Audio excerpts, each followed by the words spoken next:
सो देखो बेटा, तो लास्ट टाइम ਆਪਾਂ ਡਿਸਕਸ ਕਰ ਰਹੇ ਸੀ how to find, how to locate center of mass।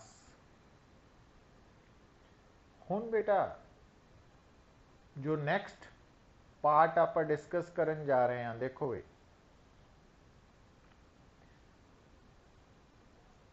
कि लास्ट जो न्यूमेरिकल कल आप ट्राई किया सी कि अगर मान लो सानू जो सिस्टम गिवन है वो पार्टिकल्स की बजाय बॉडीज़ का बनया होया वा और हर बॉडी के अंदर डिस्ट्रीब्यूशन ऑफ मास सेम है, तो उस केस च आपां की कीता सी 3 spheres in contact with each other वाली एग्जाम्पल।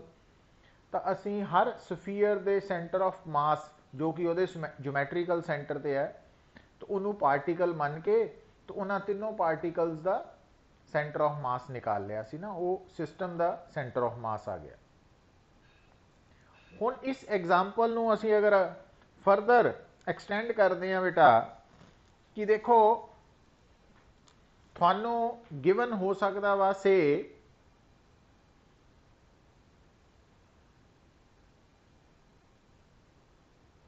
आ देखो बेटा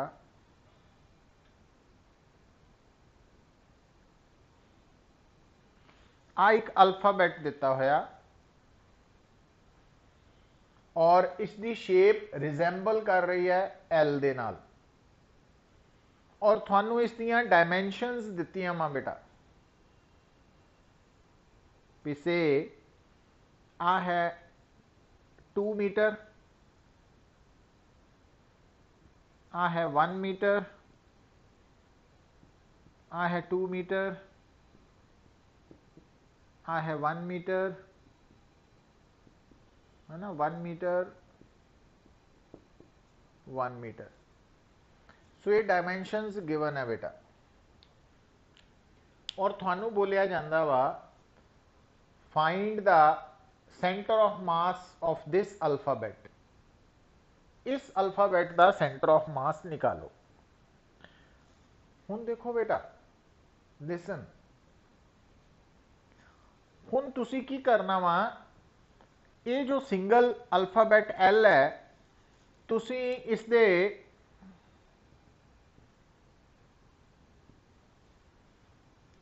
तीन पार्ट्स एज्यूम कर लेना ना, तो 3 पार्ट्स जो है ये बन रहे हैं। हुण देखो बेटा, हुण तुसी देखो क्योंकि आ 2 मीटर है, आ 1 मीटर है, तो इट मीन्स आ भी 1 मीटर है, 1 मीटर है, तो इट मीन्स ये तीनों पार्ट्स आइडेंटिकल है, इको जे है, तीनों पार्ट्स आइडेंटिकल है बेटा। हुण अगर ये तीनों पार्ट्स आइडेंटिकल है क्योंकि आ भी 1 metre 1 metre 1 metre 1 metre 1 metre 1 metre है ना, ये तीनों पार्ट्स क्योंकि आइडेंटिकल है बेटा, तो तिना दे मासिस भी बराबर होंगे। हुण भी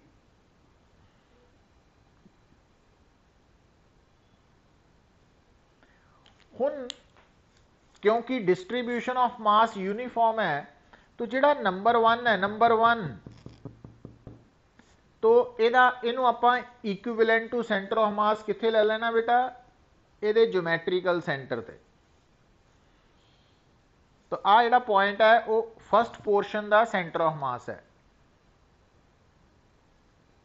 आह सैकेंड पोर्शन का सेंटर ऑफ मास है ज्योमैट्रिकल सेंटर, और आ इहदा सेंटर ऑफ मास थर्ड का। हुण बेटा इन्हां तिन्नां दे मासिस बराबर है, तो अगर थानू इस पूरे अल्फाबैट का मास एम दिता वा तो ये m/3 हो जाएंगे तीनों मासिस।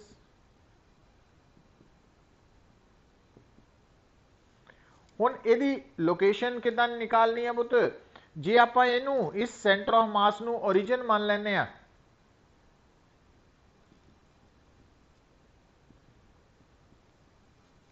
तो इनू आपां एक्स एक्सिस मान लेना, इनू वाई एक्सिस है ना, तो अगर इसनू ओरिजिन मान लिया बेटा तो आ पॉइंट एक्स एक्सिस से लाई कर रहा है और कितनी दूर है बेटा, तो देखो आ है 1 मीटर, अगर आ 1 मीटर है तो आ हाफ मीटर है और आ भी हाफ मीटर है। तो अगर आ हाफ मीटर है बेटा, आ भी हाफ मीटर है, इट मीन्स ये हो गया 1 मीटर कॉमा 0।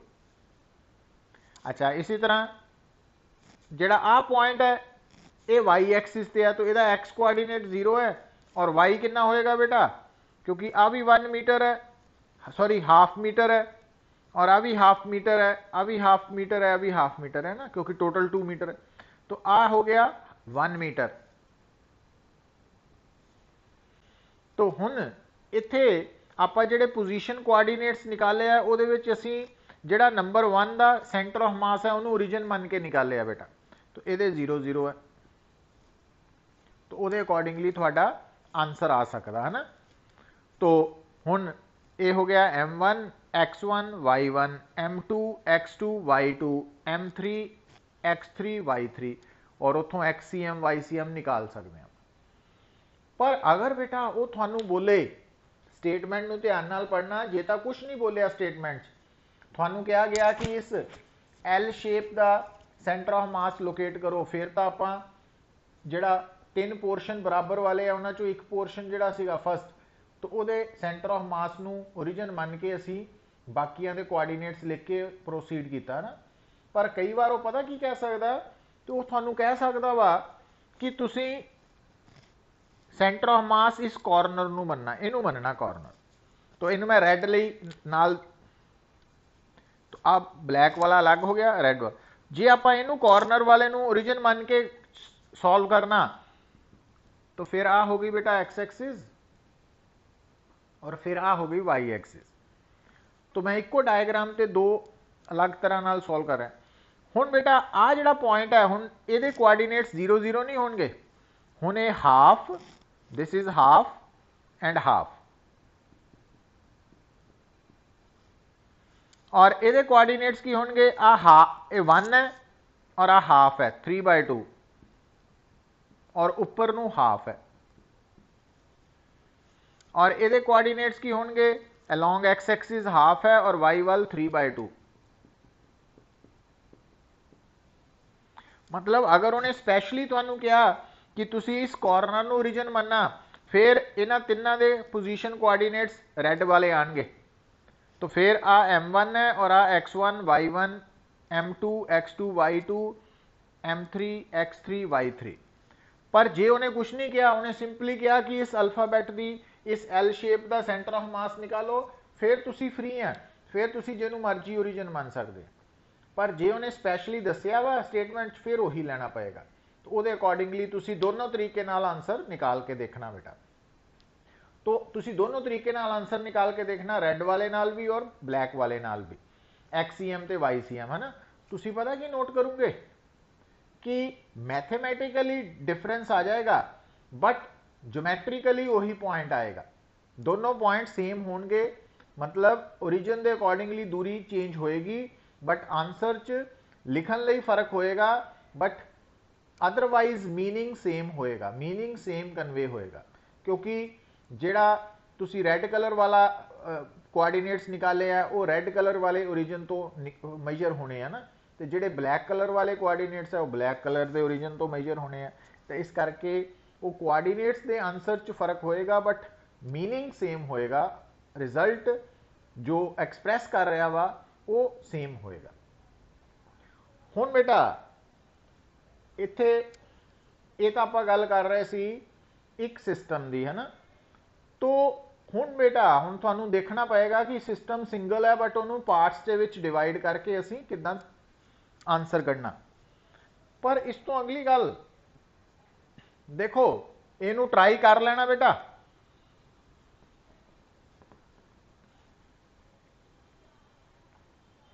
हुण जदों असीं गल करते हैं सेंटर ऑफ मास की, centre of mass of A continuous system,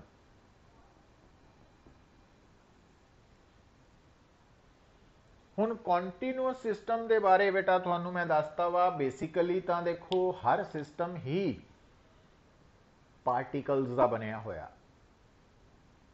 पर अगर कॉन्स्टिट्यूएंट पार्टिकल्स दे विच जो गैप है वो काफ़ी वड्डा वा, हर पार्टिकल का मास नोन है, हर पार्टिकल की पोजीशन एग्जैक्टली पता वा, तो उन्होंने असी डिस्क्रीट सिस्टम के बारे नाम नाल बुलाने हैं।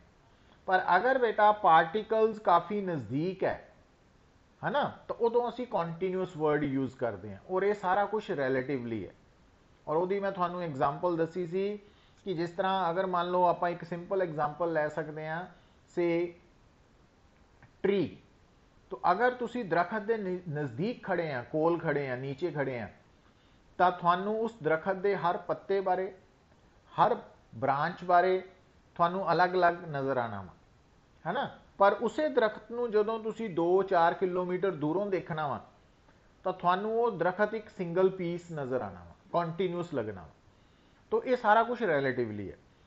हुण बेटा हुण कॉन्टीन्यूअस सिस्टम के बारे जो असीं गल करते हैं भी इहदा सेंटर ऑफ मास किदां लोकेट करना, तो उहदे लई असीं की करते हैं, एक जनरल दसन लगा मैं कि सब तो पहला तुसीं की करना, वो जिहड़ा कॉन्टीन्यूअस सिस्टम है बेटा,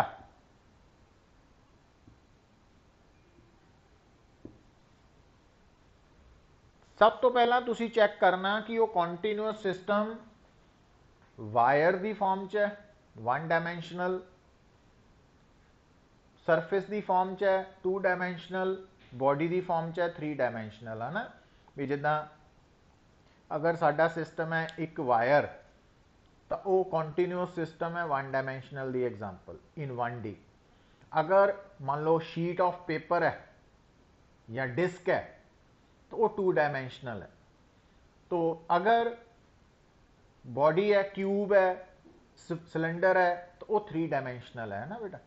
तो सानू मेनली वायर बारे ही आनी है प्रॉब्लम, जिहड़ी साडे सिलेबस का पार्ट है। बट आप एक जनरल डिस्कशन कर रहे हैं कि मान लो साडे सामने एक कॉन्टीन्यूअस सिस्टम है।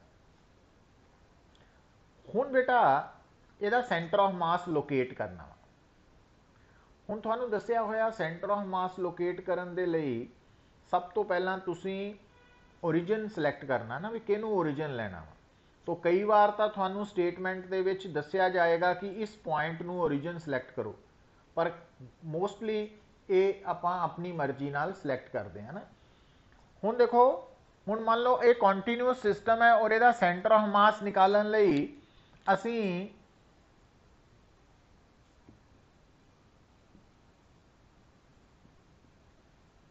तो आ पॉइंट ओरिजिन सिलैक्ट कर लिया, तो ये ओरिजिन है।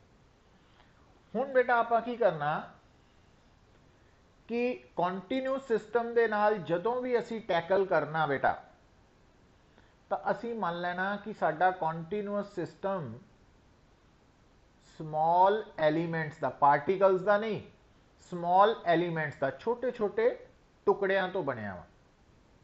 और हर एलिमेंट लाइक ए पार्टिकल ही है, लाइक ए पार्टिकल ही है, पर पार्टिकल नहीं है, लाइक ए पार्टिकल है। तो असी की करना बेटा, कॉन्टीन्यूअस सिस्टम के नाल डील करते वक्त मान लेना कि ये कॉन्टीन्यूअस सिस्टम छोटे छोटे स्मॉल एलीमेंट्स का बनया होया।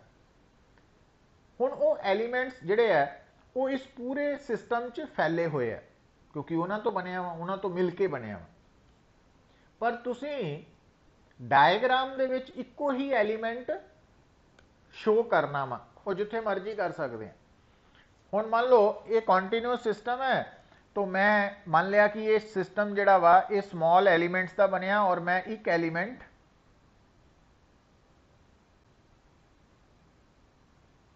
तो आ एलीमेंट शो करता बेटा, जिथे मर्जी कर लो।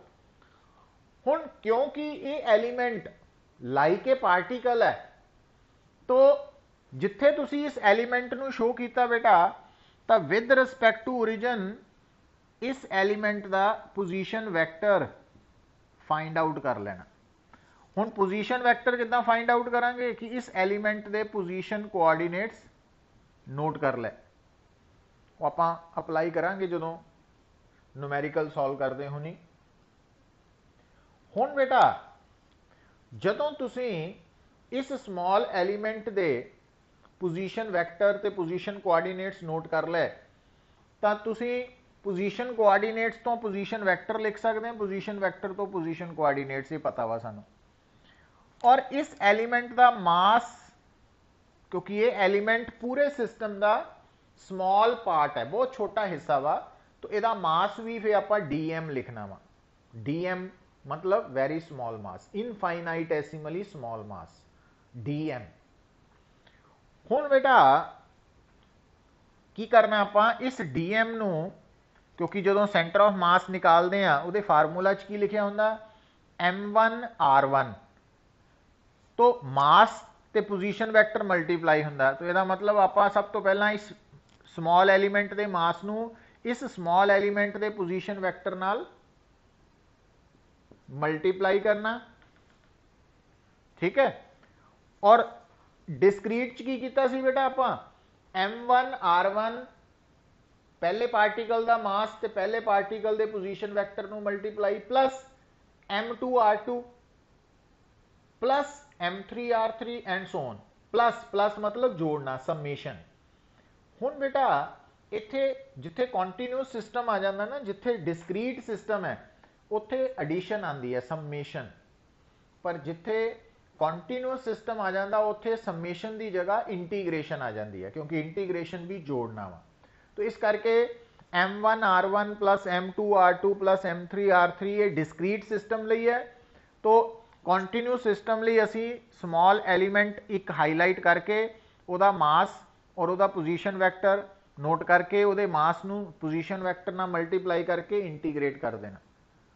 तो ये न्यूमीरेटर बन गया ऊपर वाला। और नीचे की हुंदा बेटा M1 plus M2 plus M3 plus M4 है ना।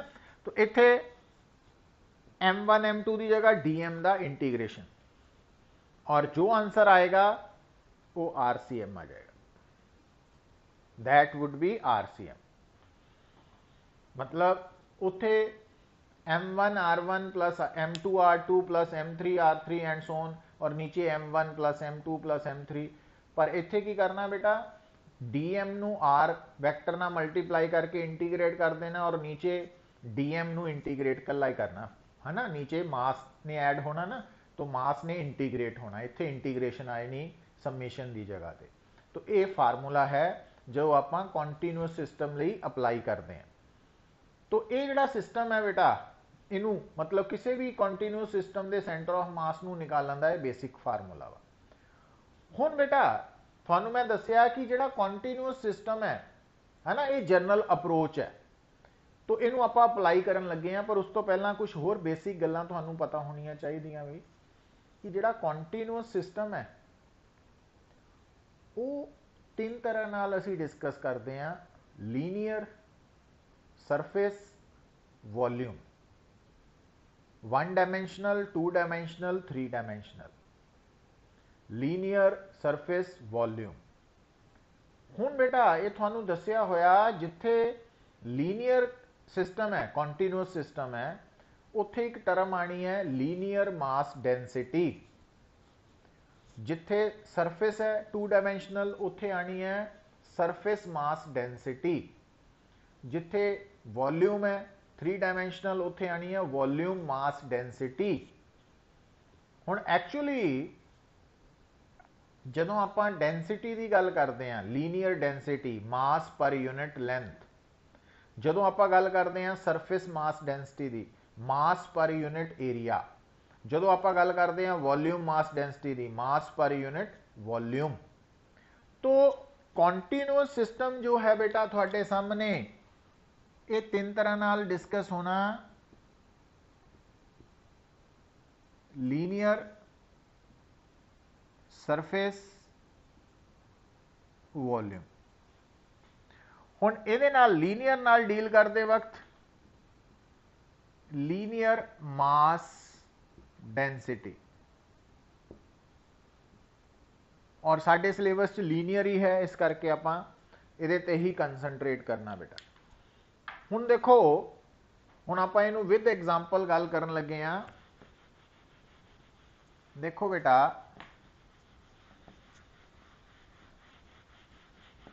हुण तुहाडा ध्यान सिर्फ इस गल ते रहना चाहिए। देखियो, ये बड़ा इंपॉर्टेंट पॉइंट है।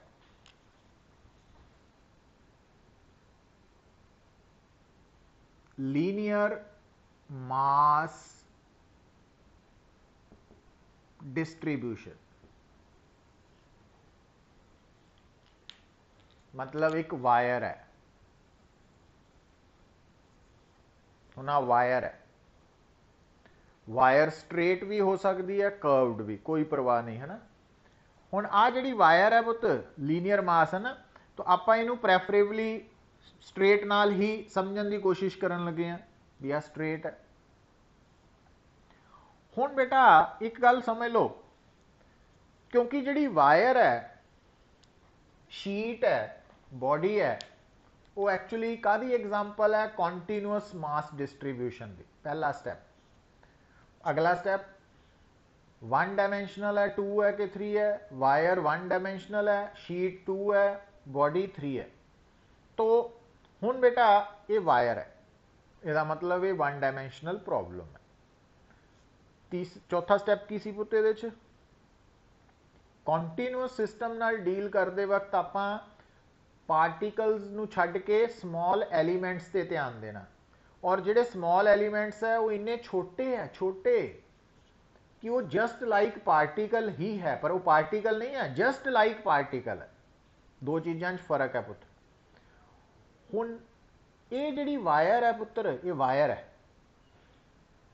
इहदा जिहड़ा स्मॉल एलीमेंट है वो भी एक वायर ही होएगी, पर बहुत छोटी लेंथ दी। तो उन्होंने मैं हुण हाईलाइट करन लगा। तो आ देखो बेटा, आ है टोटल वायर, ते आ मैं ब्लैक कलर दे नाल शो करता। तो ये जिहड़ा मैं ब्लैक कलर दे नाल शो किया तुहानू छोटा जिहा, ये है स्मॉल एलीमेंट। ये स्मॉल एलीमेंट वायर दा वा, ये small element linear mass distribution दा है। तो इनू असी कह दिंदे आ small line element, small line element. तो लाइन एलीमेंट मतलब वन डायमेंशनल केस है ना। और एक गल सुन लो पुत, देखो हुण ये बड़ी इंपॉर्टेंट गल है, समझो इनू। जिहड़ी वायर है ना, वो स्ट्रेट भी हो सकती है पुत, वो कर्व्ड भी हो सकती है। जिहड़ी वायर है ना, वो स्ट्रेट भी हो सकती है, कर्व्ड भी हो सकती है। पर उस वायर का जो स्मॉल एलीमेंट है, जिन्हों स्मॉल लाइन एलीमेंट बोलते हैं, वो हमेशा स्ट्रेट ही होएगा। मतलब तुसी नोट करके देखो, तुसी लाइन ड्रॉ करो कॉपी के ऊपर, ठीक है, वो तुसी स्ट्रेट भी कर सकते हैं, तुसी कर्व्ड भी लाइन ड्रॉ कर सकते हैं। पर ड्रॉ करन वाली लाइन जिहड़ी है, वो जिन्नी छोटी होगी पुत, जिन्नी छोटी होगी उहदी कर्वनेस घटती जाएगी, उहदी कर्वनेस घटती जाएगी। मतलब बहुत ये जिहड़ी आपां ब्लैक कलर की छोटी स्मॉल एलीमेंट शो की है, ये इनफाइनाइटेसिमली स्मॉल है, बहुत ही छोटा वा ये। मतलब इत्थे भी वड्डी है नज़र आनी चाहिए, बट इस तो भी छोटा होंदा एक्चुअली, पर वो नज़र नहीं आना सानू, इस करके उस गल नूं मैं इग्नोर कर रहा ना। तो क्लैरिटी भी चाहिए है साडे सामने। तो ये याद रखो कि जिहड़ी वायर है वो आप कर्व्ड भी हो सकती, स्ट्रेट भी, पर उस वायर का स्मॉल एलीमेंट हमेशा स्ट्रेट ही होना वा, वो कभी भी कर्व्ड नहीं होना पुत्र, वो कभी भी कर्व्ड नहीं होना। क्यों? क्योंकि स्मॉल एलीमेंट का मतलब है इनफाइनाइटेसिमली स्मॉल पोर्शन, बहुत ही छोटा पोर्शन, वो कभी भी कर्व्ड नहीं होना। ते हुण बेटा, हुण आ जिहड़ा तुहाडे कोल स्मॉल लाइन एलीमेंट है, तो हुण अगर इहदी लेंथ मैं DL लिखदा, तो इहदा मास DM है।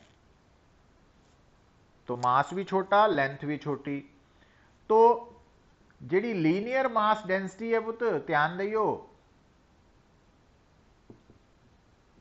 ਉਹਦਾ ਸਿੰਬਲ ਅਗਰ ਅਸੀਂ ਲੈਮਡਾ ਲੈ ਰਹੇ ਹਾਂ, ਕਈ ਵਾਰੀ ਮਿਊ ਵੀ ਹੁੰਦਾ ਵਾ, ਇਹ ਧਿਆਨ ਰੱਖਣਾ। ਉੱਥੇ ਉਹਨੇ ਸਟੇਟਮੈਂਟ 'ਚ ਦੱਸਿਆ ਹੋਣਾ ਲੀਨੀਅਰ ਮਾਸ ਡੈਂਸਿਟੀ ਦਾ ਮਤਲਬ ਮਾਸ ਪਰ ਯੂਨਿਟ ਲੈਂਥ, ਉਹ ਕਿਹਦੇ ਬਰਾਬਰ ਹੋਣਾ, ਸਿੰਬਲ ਲੈਮਡਾ ਵੀ ਹੋ ਸਕਦਾ, ਕਈ ਵਾਰ ਮਿਊ ਵੀ ਹੋ ਸਕਦਾ, ਮਿਊ। पर लीनियर मास डेंसिटी की है मास पर यूनिट लेंथ, मतलब स्मॉल एलीमेंट का मास ते स्मॉल एलीमेंट की लेंथ की रेशो dm/dl। तो इत्थे आपां स्मॉल एलीमेंट जो है उसकी लेंथ नू dl लै रहे हैं बेटा, मास dm लै रहे हैं। हुण ध्यान दिओ, हुण मैं जिहड़ी गल दस्सण लगा पुत, हुण बेटा लीनियर मास डेंसिटी जो लैम्डा का सिंबल आप यूज करना dm/dl है, तो यदा मतलब dm की वैल्यू हो गई दिस वन, आ गए। हुण गल नूं समझियो बेटा, बड़ा इंपॉर्टेंट पॉइंट है, इनू मिस नहीं करना। तो लीनियर मास डेंसिटी की डेफिनेशन की है मास पर यूनिट लेंथ, पर उहदे च मास किहड़ा लेना, स्मॉल एलीमेंट का, लेंथ भी स्मॉल एलीमेंट की, dm/dl है ना। हुण पुत्र थानू दसिया कि डिस्ट्रीब्यूशन ऑफ मास या यूनीफॉर्म होएगी या नॉन यूनीफॉर्म। हुण वो कितना पता लगेगा पुत्र, हुण देखो कि अगर आप इस वायर नू स्मॉल एलीमेंट्स च डिवाइड कर लिया पुत, स्मॉल एलीमेंट्स च वंड लिया, आप शो इको ही किया। हुण अगर इत्थे स्मॉल एलीमेंट जिहड़ा वा है ना, उहदा भी असी मास ते लेंथ नोट कर ली, तो जदों आप इस स्मॉल एलीमेंट के मास ते लेंथ की रेशो लई, तो जो लैम्डा आएगा, अगर वो लैम्डा की वैल्यू हर एलीमेंट के लिए सेम होएगी, हर एलीमेंट के लिए सेम होएगी, तो असी कहांगे कि डिस्ट्रीब्यूशन ऑफ मास यूनीफॉर्म है, मतलब वायर के उपर मास पर यूनिट लेंथ की वैल्यू हर पॉइंट लिए सेम है, तो यूनीफॉर्म डिस्ट्रीब्यूशन, तो जे अलग अलग है तो फिर नॉन यूनीफॉर्म। ਇਹਦਾ मतलब यूनीफॉर्म डिस्ट्रीब्यूशन के लिए लैम्डा की वैल्यू की होगी बेटा, कांस्टेंट। तो ध्यान दियो, फॉर यूनीफॉर्म डिस्ट्रीब्यूशन के लिए हर एलीमेंट के लिए लैम्डा सेम आना वा, तो मतलब लैम्डा कांस्टेंट है। तो for uniform distribution of masses जो लैम्डा वा वो कांस्टेंट है बेटा। हुण अगर आप इसनू इंटीग्रेट करते हैं, इस इक्वेजन नू, तो डीएम नू इंटीग्रेट करने का मतलब है कि आप छोटे छोटे एलीमेंट्स के मासिस नू जमा कर लिया, ऐड कर लिया, है ना, इंटीग्रेट करने का मतलब, तो वो टोटल मास बन जाना पुत, तो वो टोटल मास बन गया। तो टोटल मास की वैल्यू इदा निकालनी है ना। पर अगर बेटा यूनीफॉर्म डिस्ट्रीब्यूशन ऑफ मासेस है, तो लैम्डा कांस्टेंट होने करके लैम्डा बाहर आ जाएगा। तो आ की बन गई टोटल लेंथ केदी, वायर दी, एम की है वायर का टोटल मास, एल की है टोटल लेंथ, तो लैम्डा। पर हुण नोट करो पुत, lambda total mass over total length सिर्फ तां ही लिख सकते हैं जेकर यूनीफॉर्म डिस्ट्रीब्यूशन ऑफ मासेस है। जे नॉन यूनीफॉर्म है तो फिर लैम्डा ने इंटीग्रेशन चो बाहर नहीं आना, फिर लैम्डा अंदर ही रहेगा, तो लैम्डा की वैल्यू दे अकॉर्डिंगली एक्ट करना पएगा, वो आप हुणी करन लगे न्यूमेरिकल। सो कहने का मतलब ये कि जदों भी असी लीनियर मास डेंसिटी की गल करते हैं तो उसकी बेसिक डेफिनेशन की है, मास पर यूनिट लेंथ। पर मास के पुत स्मॉल एलीमेंट का, लेंथ के दी स्मॉल एलीमेंट की। और जो लैम्डा सिंबल असी वरत्या लीनियर मास डेंसिटी का, यदी value uniform distribution of mass लई कांस्टेंट है, तो उस केस दे विच total mass per unit total length भी है ना, टोटल मास ते टोटल लेंथ की रेशो तो भी लैम्डा आ सकता। पर यह लैम्डा जिहड़ा आया total mass over total length, ये सिर्फ यूनीफॉर्म डिस्ट्रीब्यूशन लई सही होना, नॉन यूनीफॉर्म च नहीं, तो गलत हो जाएगा। इस करके इनू ध्यान च रखना वा ना, खास करके जिन्होंने कॉम्पीटिशन देना वा, वधिया रैंक लेना चाहते हैं, उन्होंने ये गल्लां बड़ियां इंपॉर्टेंट है छोटियां बट इंपॉर्टेंट, क्योंकि असी इन्हां ते ध्यान नहीं देंदे। तो तो एग्जाम च गलती होंदी है तो रैंक पिछे आ जाता, मेहनत उन्नी कर रहे हैं बट याद नहीं रख पाते कि किहड़ी गल किस वक्त अप्लाई होनी है। सो अगर बेटा गल नूं सुनो, जदों तुहाडे सामने वन डायमेंशनल कॉन्टीन्यूअस सिस्टम है तो आपां उस सिस्टम नूं स्मॉल एलीमेंट च तोड़ लिया ना, तो एक एलीमेंट हाईलाइट करता, और जिहड़ा वन डायमेंशनल कॉन्टीन्यूअस सिस्टम है उहदा जिहड़ा स्मॉल एलीमेंट है वो लाइन होना, लाइन की शेप च, तो उन्होंने स्मॉल लाइन एलीमेंट कह दें ना, या लाइन एलीमेंट कह दें। और उस लाइन एलीमेंट का मास अगर डीएम है तो लेंथ डीएल लिख ली है ना, और linear mass density lambda DM bye DL है, और उतों डीएम लैम्डा इंटू डीएल हो गया। और टोटल मास निकालने लिए सानू दोनों साइड्स नू इंटीग्रेट करना पड़ेगा, और इंटीग्रेट करते वक्त लैम्डा अगर कांस्टेंट है तो इंटीग्रेशन तो बाहर आएगा, अगर वेरीएबल है तो अंदर ही रहेगा, और अंदर वो वैल्यू सानू गिवन कंडीशन से अकॉर्डिंगली डिसाइड करनी पड़ेगी, वो मैं दसांगा। पर अगर बेटा डिस्ट्रीब्यूशन ऑफ मास यूनीफॉर्म है तो लैम्डा कांस्टेंट होएगा, और उस केस च लैम्डा की वैल्यू मास पर यूनिट लेंथ जी है वो total mass over total length तो भी निकल सकती है। तो ये भी शॉर्टकट याद रखना है ना, पर हमेशा नहीं होएगी, ये गल बड़ी जरूरी है। हुण बेटा इस गल नूं हुण आपां अप्लाई करन लगे हैं। देखो हुण मैं दो एग्जाम्पल्स लै रहा तुहाडे सामने।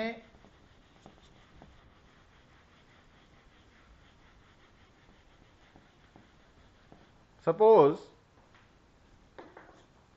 हुण इस गल नूं ध्यान च रखियो बेटा कि मान लो आ एक वायर है, स्ट्रेट वायर है जिसका एंड ए और एंड बी है, और आ जी स्ट्रेट वायर है बेटा सपोज इसका टोटल लेंथ एल है, टोटल मास एम है ना, पूरा मास एम है, पूरी लेंथ एल है, तो एम एदा टोटल मास, एल एदी टोटल लेंथ। हुण आ जी वायर है बेटा, तो आपां इहदा सेंटर ऑफ मास निकालना वा, सेंटर ऑफ मास लोकेट करना वा।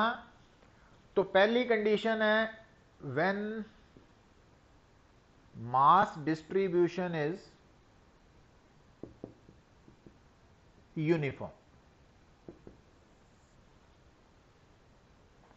हुण बेटा ध्यान दियो, हुण जदों सानू पता वा स्ट्रेट वायर है, टोटल मास एम है, टोटल लेंथ एल है, मास डिस्ट्रीब्यूशन यूनीफॉर्म है, इसका सेंटर ऑफ मास लोकेट करना, वो तो थानू वैसे मैं दसिया सी जनरली कि किसी भी यूनीफॉर्म डिस्ट्रीब्यूशन के केस जिहड़ा सेंटर ऑफ मास है वो यूनीफॉर्म डिस्ट्रीब्यूशन ऑफ मास के केस कित्थे होना, ज्योमैट्रिकल सेंटर ते। इसका मतलब इसका सेंटर ऑफ मास L/2 ते आएगा है ना। पर इनू आपां हुण मैथेमैटिकली डिराइव करके देखना कि जो असी थ्योरी पढ़ रहे हैं क्या वो वाकई ही ठीक है।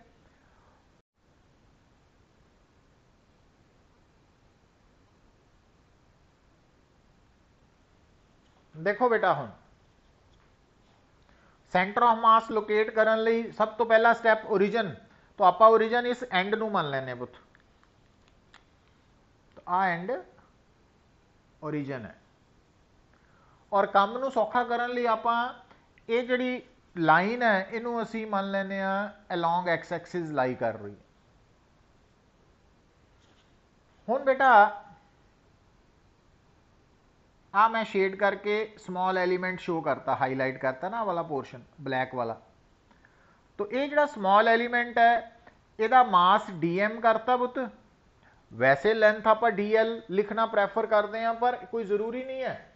ये जिहड़ा स्मॉल एलीमेंट है ना, ध्यान दो पुत, तो यदी लेंथ, क्योंकि ये जिहड़ा स्मॉल एलीमेंट है ये ओरिजिन तो कितनी दूर है, क्योंकि अलॉन्ग एक्स एक्सिस है, तो यदी जिहड़ी पोजीशन कोआर्डीनेट है वो एक्स आ गया, तो एक्स स्मॉल एलीमेंट का पोजीशन कोआर्डीनेट है, और क्योंकि ये एक्स एक्सिस से लाई कर रहा तो ये वाई जैड जीरो ही है। हुण बेटा यदी लेंथ भी आपां की लेनी है डी एक्स, ठीक है। वो क्यों, क्योंकि अगर आ लाइन एक्स एक्सिस है पुत, तो इस लाइन के ऊपर अगर मैं आ लाइन ड्रॉ करा तो आ एंड अगर एक्स है तो आ एंड की होएगा एक्स प्लस डी एक्स, ठीक है। तो आ लेंथ dx होनी, क्योंकि अलॉन्ग एक्स एक्सिस कोआर्डीनेट एक्स की टर्म च चलने हैं, स्मॉल चेंज dx, तो इस करके इत्थे dl लिखण की बजाय आप dx लिखता पुत। हुण linear mass density lambda dm by dx है, तो dm कितना हो गया पुत, लैम्डा dx। पर थानू याद आना चाहिए कि मास डिस्ट्रीब्यूशन यूनीफॉर्म है, तो यूनीफॉर्म डिस्ट्रीब्यूशन च लैम्डा की value total mass over total length भी होंगी। तो अगर आप हुण लैम्डा इत्थे पुट कर दईए तो डी एम की आ गया M by L D X, ये पहला स्टैप हो गया ना। दूजा स्टैप की करते हैं आप सेंटर ऑफ मास लई, कि जिहड़ा स्मॉल एलीमेंट है उहदे मास नू पोजीशन वैक्टर नाल मल्टीप्लाई करते हैं। हुण इत्थे पोजीशन वैक्टर की जगह पोजीशन कोआर्डीनेट वरत लैने आप। पोजीशन कोआर्डीनेट नाल जदों डीएम नू पोजीशन कोआर्डीनेट एक्स नाल मल्टीप्लाई करांगे तो इनू इंटीग्रेट करांगे, तो नीचे डीएम नू इंटीग्रेट करांगे तो वह एक्स सी एम आ जाएगा। जे थे आर वैक्टर होंदा तो आर सी एम आ जाना सी, सिमिट्री है ना। जे थे वाई होंदा तो वाई सी एम आ जाना, जैड होंदा तो जैड सी एम आना सी। हुण क्योंकि ये वन डायमेंशनल केस है तो Y C M Z C M zero ही है, तो एक्स सी एम कट के ही काम चल जाना। हुण पुत डी एम की वैल्यू पुट करो तो उपर और नीचे M by L D X ते नाल एक्स, एम बाय एल ते डी एक्स आ बन गया ना। हुण पुत्र आ एम बाय एल कटे गए ने, आ गया एक्स डी एक्स और आ गया डी एक्स। हुण आ गया एक्स स्केयर बाय 2 और आ गया एक्स। पर हुण पुत्र इत्थे लिमिट्स भी तो लैनी है ना। लिमिट्स की लैनी है, क्योंकि जेड़ा आपां एलीमेंट इत्थे शो किया, हुण ये वायर छोटे छोटे एलीमेंट्स की बनी हुई है और एलीमेंट्स एक एंड तो लैके दूसरे एंड तक डिस्ट्रीब्यूटेड है। तो आ जिहड़ा एलीमेंट है, आ वाला एलीमेंट, इहदे लई एक्स जीरो है, और जिहड़ा एलीमेंट इत्थे होएगा उहदे लई एक्स एल दे बराबर है। लिमिट्स तो एक्स सी एम की आ गया पुत्र एल स्केयर बाय 2 और आ गया एल, तो एल बाय 2, और एल बाय 2 का मतलब ए तो मिड पॉइंट ते, और वो गल आप पहला भी की सी यूनीफॉर्म डिस्ट्रीब्यूशन, पर वो थ्योरेटिकली फार्मूले तो प्रूव करता सी कि जो स्मॉल एलिमेंट है, तो स्मॉल एलिमेंट जो है बेटा वो क्योंकि पूरी वायर एक एंड तो दूसरे एंड तक फैले हुए है, आप उन्होंने शो नहीं किया, आपां दा एक एलीमेंट जिथे मर्जी शो किया हाईलाइट, बट वो इनकलूड करने हैं ना आप। तो जिहड़ा एलीमेंट एंड ए ते है वो ओरिजिन ते होने करके वह एक्स जीरो है, जिहड़ा एलीमेंट बी एंड ते है वो ओरिजिन तो एल डिस्टेंस ते होने करके वह एक्स कोआर्डीनेट एल है। तो वो सारा कुछ इनकलूड करना लिमिट्स दे विच आया ना, तो इस कारण करके ये आंसर आ गया साडा। तो हुण तुसीं नोट करो भी फार्मूला ये अप्लाई करता। हुण अगर बेटा वो कहंदा, हुण गल सुनो, अगर वो कहंदा when mass distribution is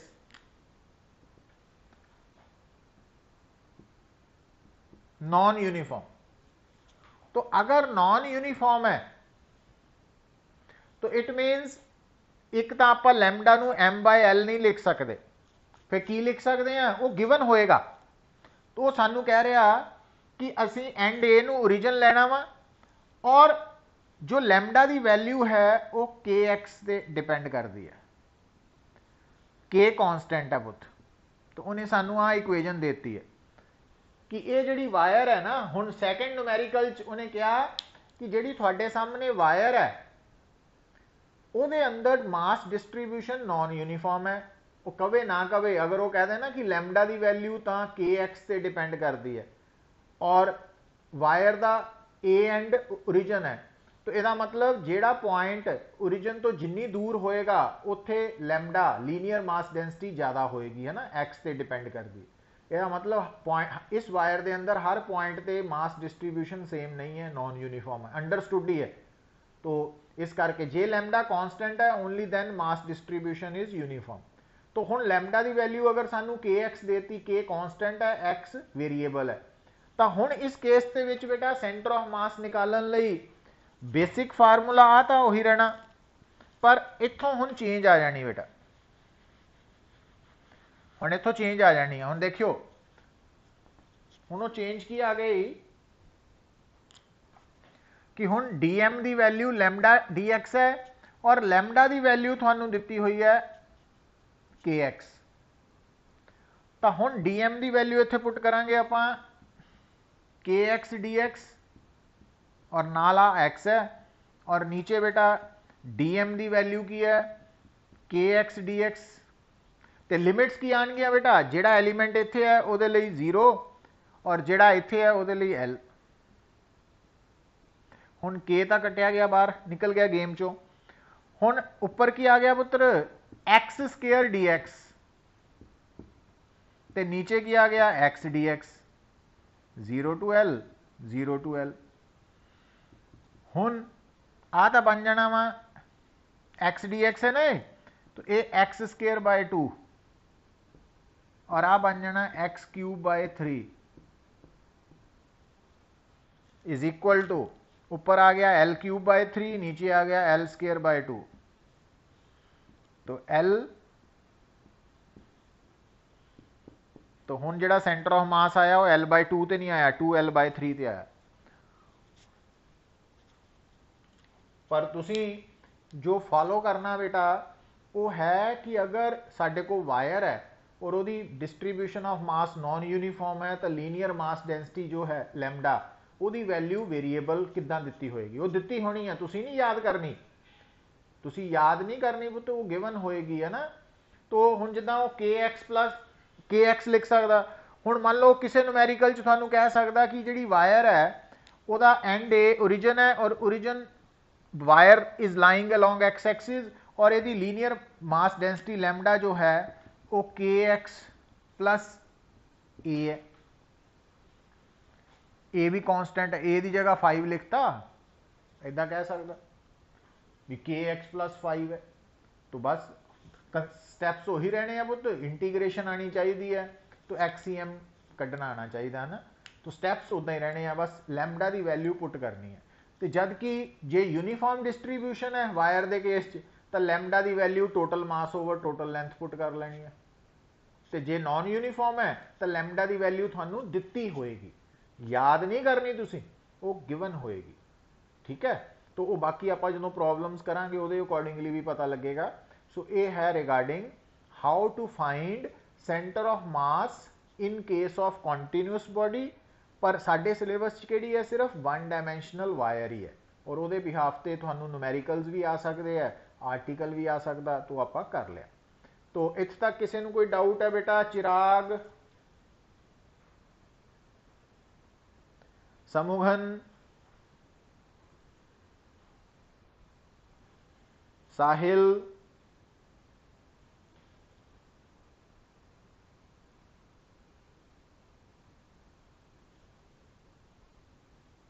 Bharat,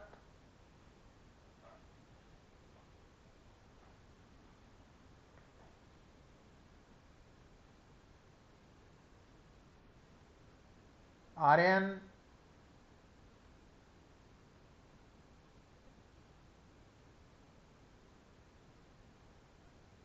यथार्थ,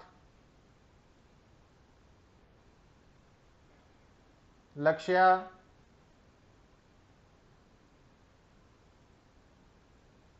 नारायण, अंकुश,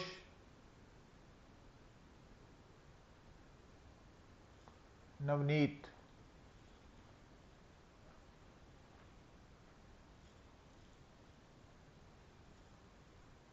ठीक है बेटा। फिर देखो बेटा,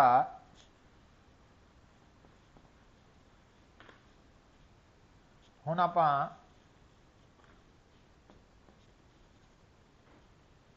एक होर कंसैप्ट करना। देखो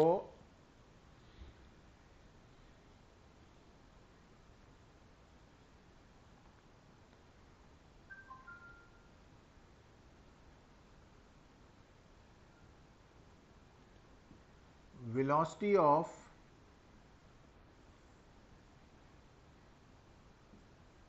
center of mass, velocity of center of mass। ਹੁਣ देखो आप इस गल नूं समझण लई सिस्टम किहड़ा पकड़ना बेटा, दो पार्टिकल्स तो बनिया होया सिस्टम। तो जिहड़ा टू पार्टिकल्स सिस्टम सी उहदा RCM कितना सी पुत्तर, M1R1 प्लस M2R2 और नीचे की सी याद है M1 प्लस M2, और M1 प्लस M2 का मतलब total mass of the system capital M।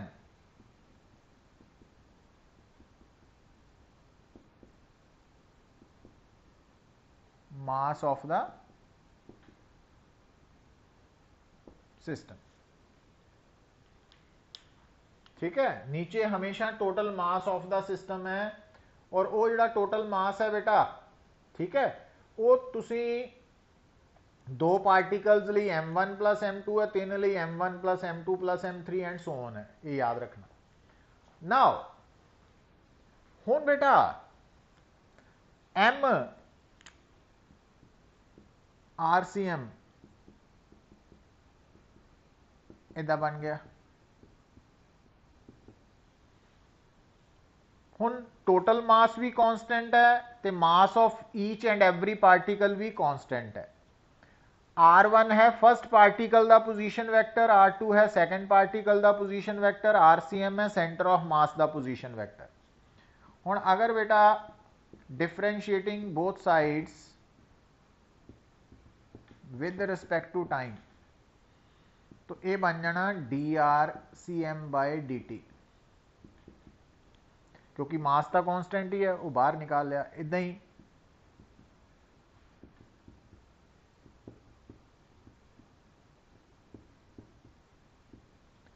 हुण देखो बेटा, जदों तुसी पोजीशन वैक्टर नूं टाइम नाल डिफरेंशिएट करते हैं ना, वो बन जाती है वेलोसिटी। वेलोसिटी की हुंदी है dR/dt। जनरली क्योंकि आपां वन डायमेंशनल मोशन तो पढ़ना शुरू करते हैं, तो वन डायमेंशनल मोशन च वेलोसिटी हुंदी dx/dt है ना, बट जनरली किसी भी पार्टिकल की पोजीशन जो है वो आर वैक्टर तो पता लगती है, तो इस करके जनरली वेलोसिटी वैक्टर जिहड़ा वा dR/dt हुंदा। हुण क्योंकि ये dR/dt सेंटर ऑफ मास लई है, तो ये होगी velocity of centre of mass M1 V1। तो आ हो गई बेटा velocity of first particle M2 V2, V2 की है वेलोसिटी ऑफ सेकंड पार्टिकल, इसका मतलब VCM की आ जाएगा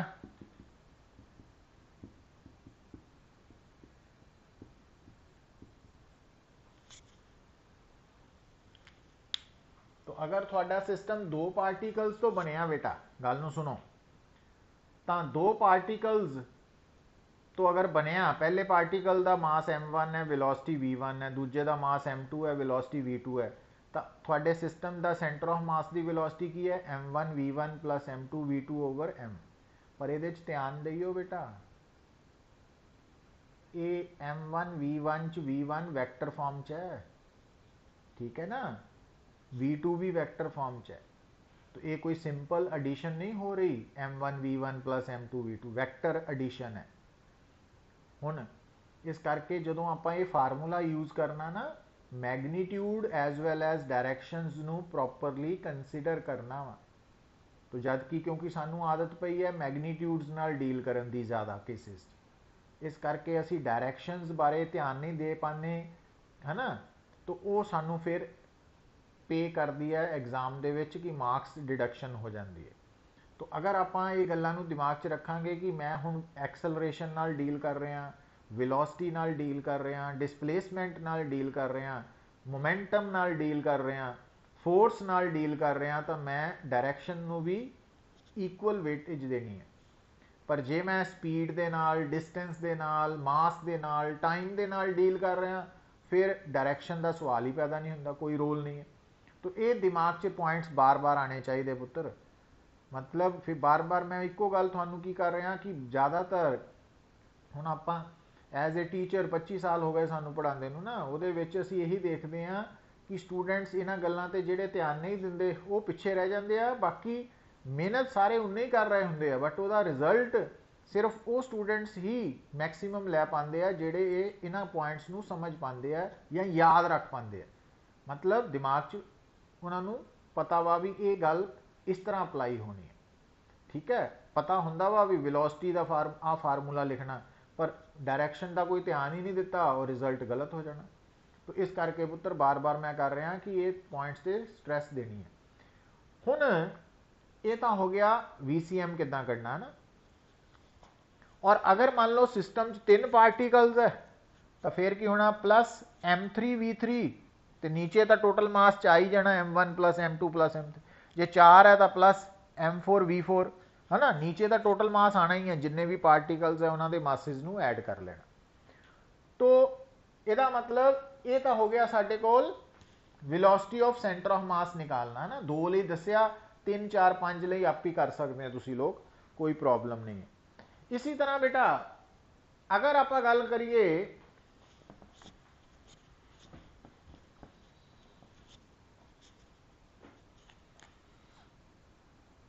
एक्सेलरेशन ऑफ सेंटर ऑफ मास, तो हुण बेटा आप देखिया कि VCM की है M1V1 plus M2V2 over M, है ना। तो MVCM की हो गया बेटा M1V1 प्लस M2V2।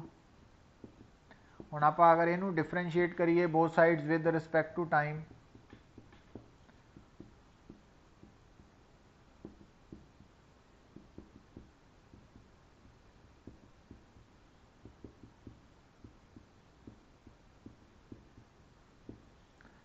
तो MACM M1A1 प्लस M2A2। तो आ फर्स्ट पार्टिकल की एक्सेलरेशन है, सैकेंड की है, ये सेंटर ऑफ मास की एक्सल। तो यदा मतलब सेंटर ऑफ मास की एक्सेलरेशन पुत की हो गई M1A1 plus M2A2 over total mass. तो बेसिक फार्मूला उसी फॉर्म च है, देखो जे RCM कढ़िया सी तो M1R1 plus M2R2 over M, जे VCM कढ़िया सी तो M1V1 plus M2V2 over M, जे ACM कढ़िया तो M1A1 plus M2A2 bye M, है ना। पर ये वैक्टर वाली गल जिहड़ी है ना, इन्हें ही फायदा नुकसान करना साडा, तो ये ते असीं ध्यान नहीं दे पाते। हुण देखो गल सुनो, हुण मैं तुहानू एक स्टेटमेंट लिखा रहा पुत्र, ओहदा आंसर देना वा ताकि पता लग सके कि तुहानू की समझ लगी है।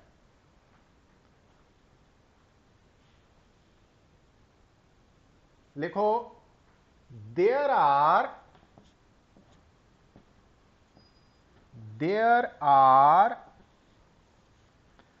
Two bodies,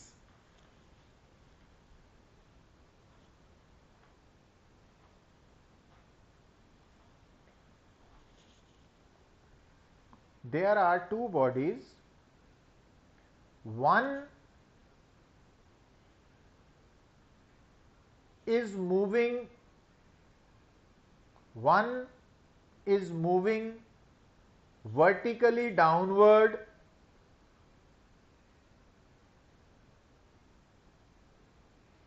and other one is moving vertically upward under the effect of gravity alone.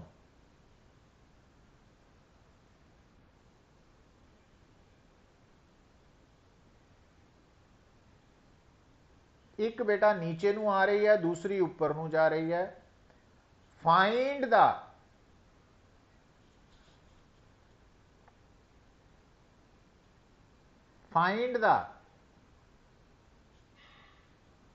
Centre of mass, sorry, find the acceleration of centre of mass of the two bodies. भी ये जिहड़ियां दो बॉडीज है उन्होंने तो मिलके जिहड़ा system बनया वह सेंटर ऑफ मास निकालना बेटा, acceleration. Find the acceleration of centre of mass of the system of two bodies.